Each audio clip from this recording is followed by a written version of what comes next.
Ricky Barr from Carshalton is lucky to be alive. As he stood by a door on a moving train, it mysteriously flew open. He fell out, badly cutting and bruising his body. Ricky is one of hundreds of people involved in train door accidents over the last 20 years. More than 300 have died. Ricky jumped from seat to seat. With that, has he done that? He slipped, he fell against the door, he fell out the door, was holding on for dear life. The next minute he fell, he crashed against the wall and he was knocked out. Today's report into train doors is one of the most critical about BR safety for years. The most alarming conclusion is that some locks jam or don't properly fit door frames. For years, BR have denied their doors are at fault.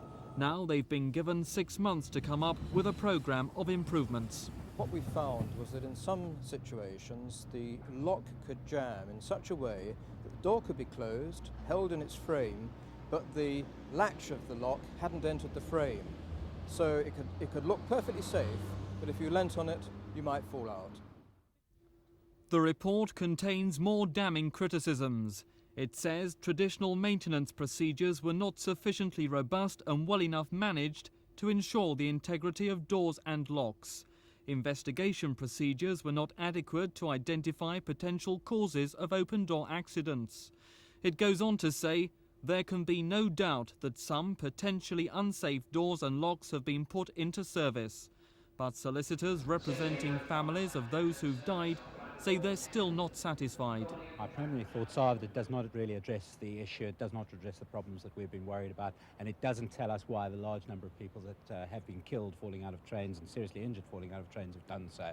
This is what I expected from this report, and if this summary is correct, it's not here. Today's report points out that doors properly closed present no problem, and in a large number of incidents, alcohol or misbehaviour was a factor. The Health and Safety Executive want BR to improve maintenance and staff training. They suggest redesigning locks and an electronic detection system that would alert staff if doors were not properly shut. This morning, BR preempted the report by putting on show a new lock and a new automatic bolt system that would make it impossible to open doors on moving trains. It's now on trial before a final decision on the £15 million scheme's future is decided. The major thing we're doing is introducing to slam door intercity trains an automatic secondary lock. A lock which will engage automatically when the train reaches about 9 miles an hour as it leaves the station. It will remain locked under all conditions until the train slows down to about 5 miles an hour on approaching the next station. Both BR's announcement of the trial and the Health and Safety Executive report are 2 months ahead of schedule, and a direct result of a Thames Television This Week programme to be screened tomorrow night. It will claim that BR did not give vital information about train door accidents to their own independent investigators a year ago.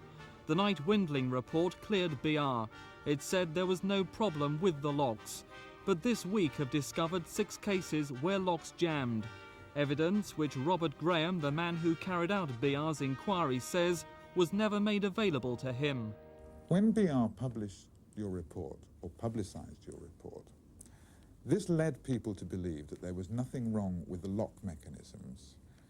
Now that's endangered people unnecessarily, hasn't it? Yes. That's very wrong. Well, it is wrong, yes. But, so I'd find it difficult to understand why we weren't given that evidence.